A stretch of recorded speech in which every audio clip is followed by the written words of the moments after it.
In 2003, a man stepped into power, promising change. His name, Recep Tayyip Erdoğan.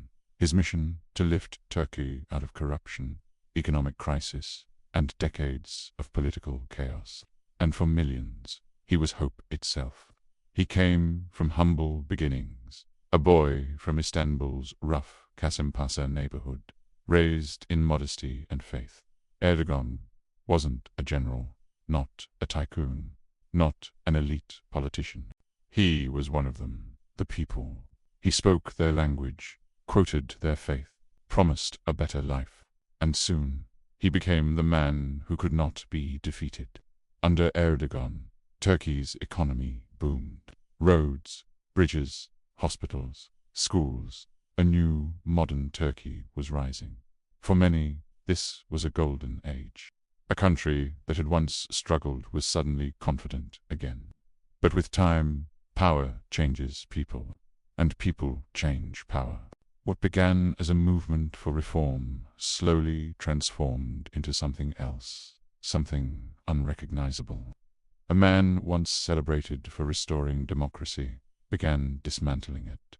A leader once known for giving voice to the people began silencing them.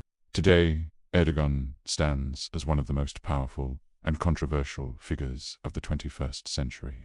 This is not just a story of a man. It's a story of how power transforms, of how a reformer becomes a ruler. Welcome to From Reformer to Ruler, the transformation of Erdogan, the rise, the people's leader. To understand Erdogan's rule, we must go back to where it all began.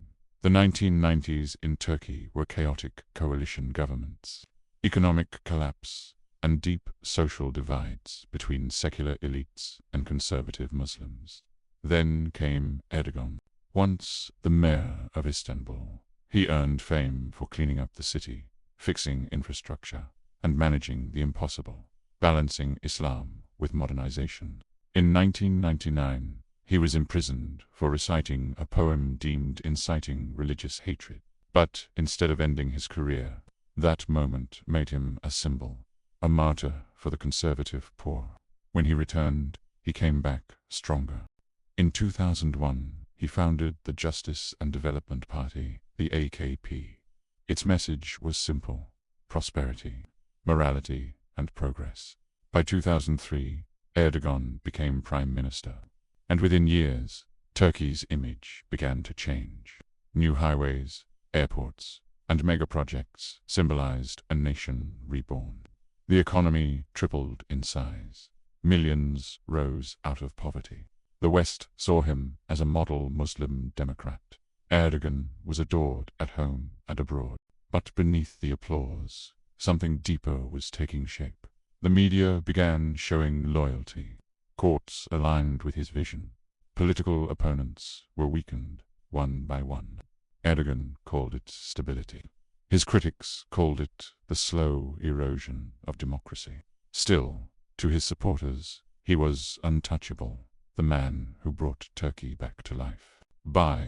And so began a new era, one that would change not just Turkey's future, but Erdogan himself. The turning point: power, consolidation, and a coup attempt by the early 2010s. Erdogan was no longer just Turkey's leader.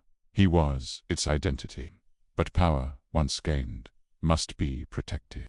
The Gezi Park protests in 2013 marked the first major crack. What began as an environmental protest turned into a nationwide movement against authoritarianism. Erdogan's response was firm.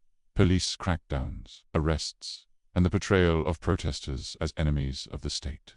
Then came July 15, 2016, the night that changed everything. Tanks on bridges, fighter jets over Ankara. A faction within the military attempted to overthrow Erdogan's government. But within hours, he was on a video call telling his supporters to take to the streets. And they did. The coup failed. But the aftermath would define the rest of Erdogan's rule.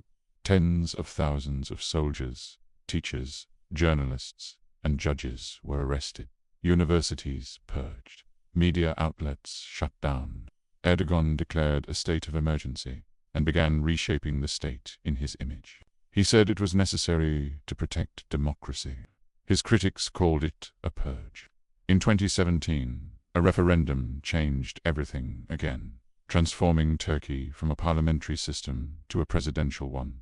Overnight, Erdogan's powers expanded massively. He could rule by decree, dissolve parliament, appoint judges, and control the military, all with little opposition.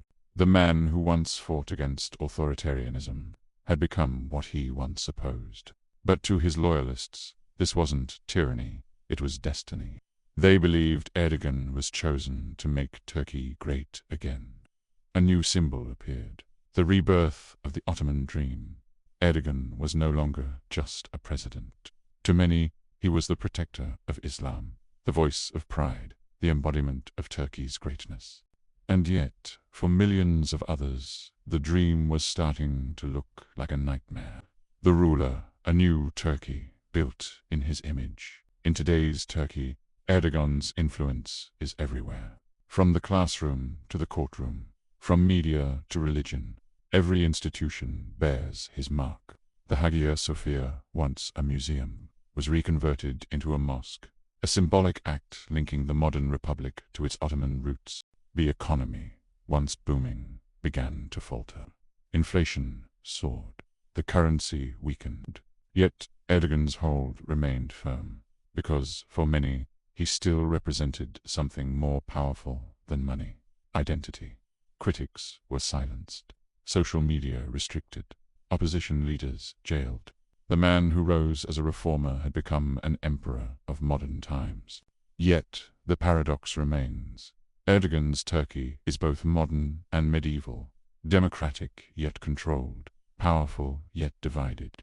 He has positioned himself as a global power broker, mediating wars, defying the West, and building alliances from Moscow to Qatar. But as years pass, a question grows louder. What happens after Erdogan? He has ruled for over 2 decades. A generation has grown up knowing no other leader. To his followers, he is the savior who restored pride and faith. To his critics, he is the reason democracy is fading. And perhaps both are true. Because Erdogan's story is not just about politics. It is about the timeless struggle between power and principle. He began as the reformer who promised a new dawn. He became the ruler who decided the sun would never set without his command. The rise, the power, the control, all part of a transformation that continues today. And as history has shown time and again, those who hold the reins of power long enough eventually become the very thing they once stood against.